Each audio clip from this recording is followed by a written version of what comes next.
Jeedimetla Quthbullapur DCP press meet అధికారులను బురిడీ కొట్టిస్తూ fake land డాక్యుమెంట్లు సృష్టించి సొమ్ము చేసుకుంటున్న ముఠాను అరెస్ట్ చేసిన జీడిమెట్ల పోలీసులు. ఇందులో కుత్బుల్లాపూర్ బీఆర్ఎస్ పార్టీ నాయకురాలు పద్మజరెడ్డి ప్రధాన నిందితురాలుగా గుర్తించారు. గత కొంతకాలంగా బ్రతికున్న వారిని చనిపోయినట్లుగా చిత్రీకరిస్తూ వారి పేర్లతో ఉన్న భూములపై నకిలీ డాక్యుమెంట్లు సృష్టించి మోసాలకు పాల్పడుతున్న పద్మజ అనే మహిళతో పాటు మరో 5గురు నిందితులు అరెస్ట్. ప్రేమ్ కుమార్, గగనం నరేంద్ర, వట్రం రవిశంకర్, మేకల హరీష్, రేపాక కరుణాకర్ వీరి వద్ద నుండి ఆధార్ కార్డు మోడిఫికేషన్ మిషన్లు, ఫేక్ డాక్యుమెంట్లు స్వాధీనపరుచుకుని రిమాండ్కు తరలించారు.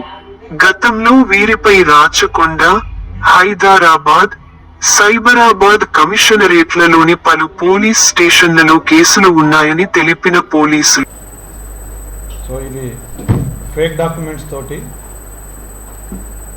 ల్యాండ్స్ కబ్జా చేసి వాటిని నకిలీ పత్రాలు తయారు చేసి వాటి ఓనర్కి తెలియకుండా విక్రయించిన కేసు ఇది. దీనికి సంబంధించి వివరాలు ఏంటంటే, జీడిమెట్ల పోలీస్ స్టేషన్ పరిధిలో కుత్బుల్లాపూర్ సుభాష్ నగర్లో ఒక ప్లాట్ ఉంది, 147 నెంబర్, 200 yards. ఈయన లెండియాల సురేష్ అని చెప్పేసి, ఈయన ఉప్పుగూడ ఓల్డ్ సిటీలో ఉంటాడు. ఆయన ఎప్పుడో కష్టపడి కొనుక్కొని ఉంచుకున్న ప్లాట్ అది ఖాళీగా ఆయన ఎక్కడో ఓల్డ్ సిటీలో ఉండేసరికి చూసుకోవడం లేదు అని సరిగ్గా వచ్చి అప్పుడప్పుడు ఎప్పుడో సంవత్సరానికి ఒకసారి వస్తూ ఉన్నాడు. సో అది ఖాళీగా ఉందని చెప్పేసి అక్కడ లోకల్గా ఉండే ముఠా పద్మజారెడ్డి అలియాస్ కుతుబుల్లాపూర్ పద్మ ఈ భూమిని సొంతం చేసుకోవాలని ఒక ముఠాని సంప్రదించి, ఆ ముఠా నాయకుడు కరుణాకర్ ఇతనికి 3.5 లక్షలు ఇచ్చి ఫేక్ డాక్యుమెంట్స్ తయారు చేయించి ఆ ఫేక్ డాక్యుమెంట్స్ తోటి ఆ ల్యాండ్ని ఎస్ఆర్ఓ సహకారంతో రిజిస్ట్రేషన్ కూడా చేయించుకుంది.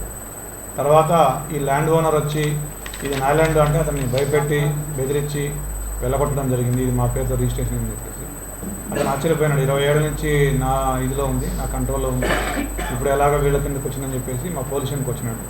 దాంతో మేము ప్రోబ్ చేయగా మనకు తెలిసింది ఏంటంటే, ఈ కరుణాకర్, ప్రేమ్, హరీష్, రవిశంకర్, ఈ నరేంద్ర వీళ్ళంతా ఒక ముఠా. ఈ నరేంద్ర అనేతను ఆధార్ ఆపరేటర్.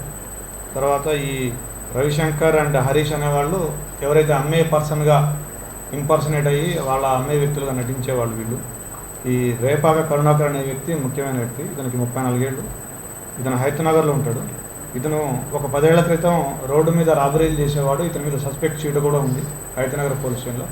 తర్వాత ఇతను ఇలాంటి నేరాలు చేయాలని పథకం పన్ని కొద్దిమంది ముఠా వ్యక్తుల్ని చేరజేసి ఒక ఆధార్ ఆపరేటర్ గగనం నరేంద్ర అనే వ్యక్తిని పట్టుకొని దాని ద్వారా ఫేక్ ఆధార్ కార్డులు, ఫేక్ పాన్ కార్డులు తయారు చేసి వాటితోటి మళ్ళీ ప్రేమ్ అనే వ్యక్తి సహకారంతో ఈ సీసీ కాపీ తీసుకుంటారు. ఫస్ట్ వీళ్ళు ఎస్ఆర్ఓ ఆఫీస్లో సీసీ కాపీ తీసుకొని దాని ఆధారంగా ఫోటో కాపీలు తీసి పాత డాక్యుమెంట్స్ మాదిరిగా తయారు చేసి వాటిని చూపించి డెత్ సర్టిఫికేట్లు తీసుకొని అతను చనిపోయినట్టుగా అతని వారసుడిగా వేరే వాళ్ళని చూపించి వాళ్ళ పేరుతో ఆధార్ కార్డులు తయారు చేయించి ఆ విధంగా వీళ్ళు రిజిస్ట్రేషన్ చేసుకోవడం జరుగుతూ ఉంది. ఆల్రెడీ 6 కేసులు ఉన్నాయి. హైతనగర్, మీర్పేట్, మేడిపల్లి, సుల్తాన్ బజార్, మైలార్దేవ్పల్లి, తర్వాత ఈ కేసు, మొత్తం 6 కేసులు ఉన్నాయి. తర్వాత వీళ్ళు ఇంకా ఇప్పుడు మేము కనుక పట్టుకోకపోయినట్టయితే హైతనగర్లో ఒక 274 yardsకి, జూబ్లీ హిల్స్లో ఒక 1000 yardsకి, ఏపీలో వైజాగ్లో ఒక స్థలానికి వీళ్ళు ఆల్రెడీ ప్లాన్ చేసుకుని డాక్యుమెంట్స్ కూడా రెడీకి పెట్టుకున్నారు. అవన్నీ కూడా మేము సీజ్ చేయడం జరిగింది. దీంట్లో అశోక్ అనే వ్యక్తి అబ్స్కాండింగ్ ఉన్నాడు, అతను కూడా పట్టుకుంటాము. అధికారుల పాత్ర కూడా ఉంది. వాళ్ళని కూడా వీళ్ళ కన్ఫెషన్ ఆధారంగా మళ్ళీ వీళ్ళని పోలీస్ రిమాండ్ తీసుకొని వాళ్ళని కూడా చేయడం జరుగుతుంది. సో మొత్తం 8 డాక్యుమెంట్స్ సీజ్ చేయడం జరిగింది. సో అందరికీ, ఎస్పెషల్లీ ప్లాట్స్ కొనే వాళ్ళందరికీ మా పోలీస్ వారి సూచన ఏంటంటే, మీరు ప్రాపర్గా